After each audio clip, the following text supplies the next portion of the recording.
आज हम बहुत ही टेस्टी सुपर क्रिस्पी घर के बेसिक इंग्रेडिएंट्स के साथ चटपटा स्टार्टर बनाएंगे। वैसे आप चाहो तो लंच के वक्त फरसान में भी सर्व कर सकते हो और साथ में एकदम टेस्टी सॉस भी बनाएंगे, जिससे ये स्टार्टर बहुत ज़्यादा टेस्टी लगेगा। तो एक बार घर पर ज़रूर ट्राई करना। जय जिनेंद्र सभी को। तो चलिए आज की मज़ेदार रेसिपी शुरू करते हैं।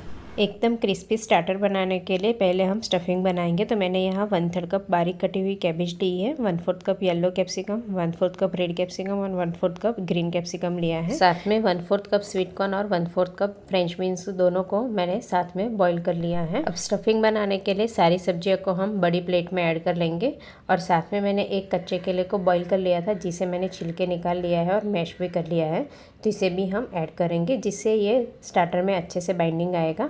आप चाहो तो ब्रेड क्रम्स भी ऐड कर सकते हो। अब इसमें 1 चम्मच नमक, आधे टीस्पून लाल मिर्च पाउडर, आधे टीस्पून रोस्टेड जीरा पाउडर, 1/4 टीस्पून काली मिर्च पाउडर और 1/4 टीस्पून गरम मसाला पाउडर ऐड करेंगे और थोड़ा सा नींबू का रस भी ऐड करेंगे और बारीक कटा हुआ हरा धनिया ऐड करेंगे। अब सारी चीज़ को हम इस तरह से हाथ से अच्छे से प्रेस करते हुए मसलते हुए मिक्स करेंगे, जिससे ये स्टार्टर के लिए अच्छे से बाइंडिंग आ जाएगा। तो कच्चे केले की मात्रा हमें बहुत ज़्यादा ऐड नहीं करनी है, सिर्फ बाइंडिंग के हिसाब से हमें ऐड करना है। तो यहाँ मैंने एक ही कच्चा केला लिया था। तो देखिए इस तरह से अच्छे से बाइंडिंग आ जाएगा। अब हम एक बार हाथ को वॉश कर लेंगे और थोड़ा सा ऑयल से ग्रीस कर लेंगे और इसे हम अभी स्टार्टर का शेप देंगे। तो मैंने इस तरह से सिलेंडर शेप में बनाया है, जैसे कोई हम रोल बनाते हैं उस हिसाब से मैंने शेप दिया है। आप चाहो तो स्क्वायर, राउंड कैसे भी आप बना सकते हो। तो बार बार हमें हाथ को ऑयल से ग्रीस करने की ज़रूरत नहीं है। देखिए इसी तरह हम सारे सिलेंडर शेप के बनाकर तैयार करेंगे। अगर इसी वक्त अच्छे से बाइंडिंग नहीं हो रहा है तो आप 2 से 3 टेबलस्पून पोहा को क्रश करके वो पाउडर भी ऐड कर सकते हो, जिससे अच्छे से बाइंडिंग आ जाएगा। तो देखिए मैंने यहाँ 10 से 12 स्टार्टर बना लिए हैं। आप चाहो तो इस तरह से राउंड शेप के भी बना सकते हो। अब ये स्टार्टर का आउटर लेयर जो क्रिस्पी बनेगा, उसके लिए मैंने यहाँ नॉर्मल जो हम चपाती के लिए आटा लगाते हैं वैसे ही आटा लगा लिया था।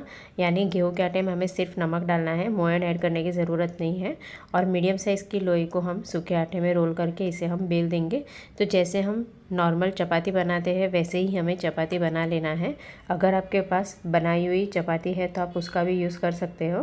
तो देखिए हमें इस तरह से पतली रोटी बेल देनी है और इसे हम नॉर्मल तवे पे ही रोस्ट करेंगे। तो ये रोटी को हमें 100% कुक नहीं करना है, सिर्फ मीडियम टू हाई फ्लेम पर इस तरह से हल्की कच्ची पक्की रोस्ट करनी है, जिससे एक दूसरे को चिपकेगी नहीं। बेसिकली हमें स्टार्टर के ऊपर क्रिस्पी लेयर बनाने के लिए ये रोटी को हमें पतली पतली स्ट्रिप में कट करना है। तो इस तरह से कच्ची पक्की रोस्ट करेंगे तो चलेगा, क्योंकि हमें वो स्टार्टर को फिर फ्राई करना है, तब ये रोटी पक जाएगी। तो हमें इतने स्टार्टर के लिए 4 से 5 रोटी को रोस्ट कर लेना है। अगर आपके पास सुबह की बनाई हुई रोटी बच जाती है तो आप उसका भी यूज़ कर सकते हो, या फिर आप रेडीमेड शीट का भी यूज़ कर सकते हो। तो देखिए यहाँ मैंने 5 रोटी रोस्ट कर ली है। अब इसे हम असेंबल कर लेंगे और इसे अभी हमें कट करना है। तो देखिए मैंने थोड़ी बड़ी साइज़ की रोटी बनाई है।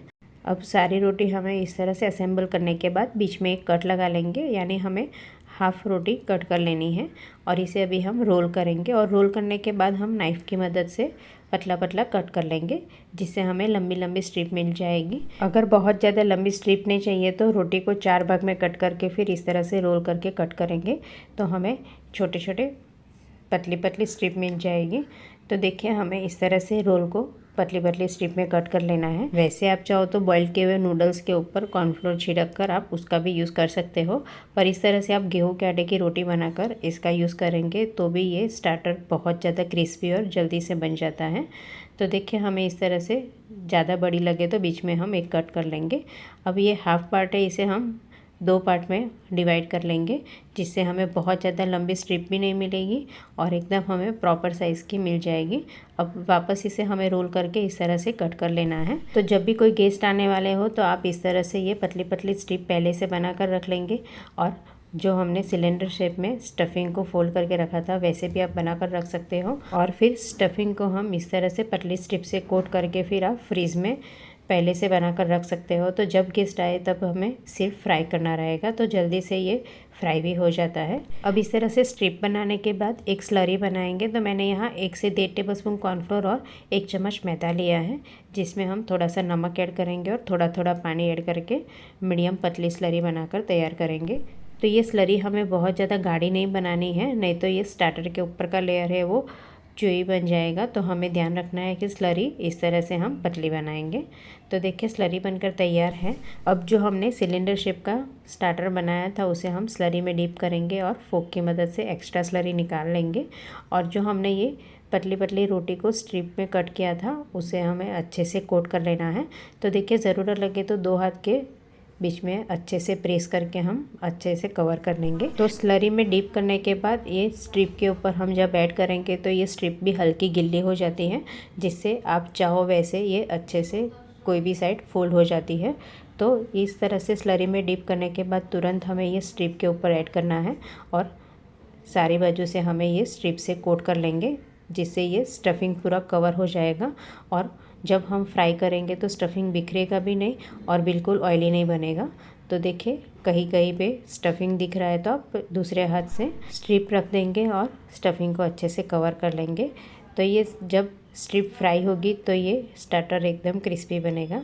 तो देखिए इसी तरह हमें सारे स्टार्टर जो बनाए हैं उसे हमें स्लरी में डीप करना है और फिर पतली पतली स्ट्रिप से अच्छे से कोट कर लेना है। आप चाहो तो 2 हाथ के बीच में भी अच्छे से स्टफिंग को थोड़ा प्रेस कर लेंगे, जिससे बिल्कुल स्ट्रिप खुलेगी नहीं और अच्छे से कोट हो जाएगी। तो देखिए मैंने यहाँ 6 से 7 पीस को अच्छे से कोट कर लिया है। अब इसे फ्राई करने के लिए मैंने ऑयल अच्छे से गर्म कर लिया है। गैस की फ्लेम भी मीडियम टू हाई रखेंगे और एक एक स्टार्टर को हम ऑयल में ऐड करेंगे और मीडियम टू हाई फ्लेम पर पलट कर क्रिस्प होने तक फ्राई करेंगे। तो देखिए ये शुरुआत में हमें तुरंत साइड चेंज नहीं करना है, 30 to 40 सेकंड के बाद साइड चेंज करेंगे। और एक बैच फ्राई करने के लिए 4 से 5 मिनट लगेगी और ज़रूरत लगे तो बीच बीच में हम स्लो टू मीडियम फ्लेम कर लेंगे। तो देखिए इसी तरह हमें पलट कर एकदम क्रिस्प होने तक फ्राई कर लेना है। तो देखिए एक बैच फ्राई करके तैयार है। इसी तरह हमें गोल्डन ब्राउन होने तक फ्राई करना है। तो जब भी हमें बनाना है तब स्टफिंग के सिलेंडर शेप में रोल बनाकर फिर पट्टियों से कोट कर लेंगे और फिर स्टार्टर बनाकर आप फ्रीज़ में रख सकते हो। जब चाहे तब आप तुरंत मीडियम टू हाई फ्लेम पर फ्राई कर लेंगे।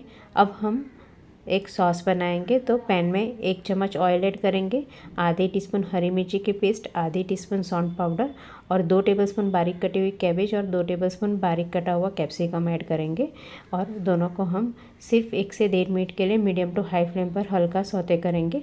तो ये सब्जियों को हमें बहुत ज़्यादा पकाने की ज़रूरत नहीं है, सिर्फ हमें हल्की सौते करनी है।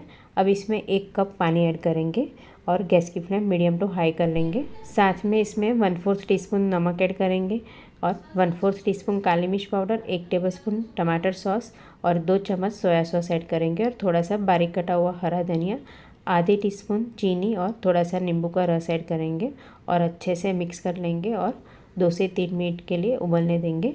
तो देखिए इस तरह से पानी में अच्छे से उबाला जाने के बाद इसमें हम थोड़ी सी कॉर्नफ्लोर की स्लरी ऐड करेंगे। जो हमने स्टार्टर को कोट किया था वही स्लरी में से जो बचा था उसी में से मैंने 2 चम्मच स्लरी ऐड की है, जिससे ये सॉस थोड़ा गाढ़ा हो जाएगा। तो स्लरी मिक्स करने के बाद हमें तुरंत चम्मच से चलाते हुए 4 से 5 मिनट के लिए पका लेना है।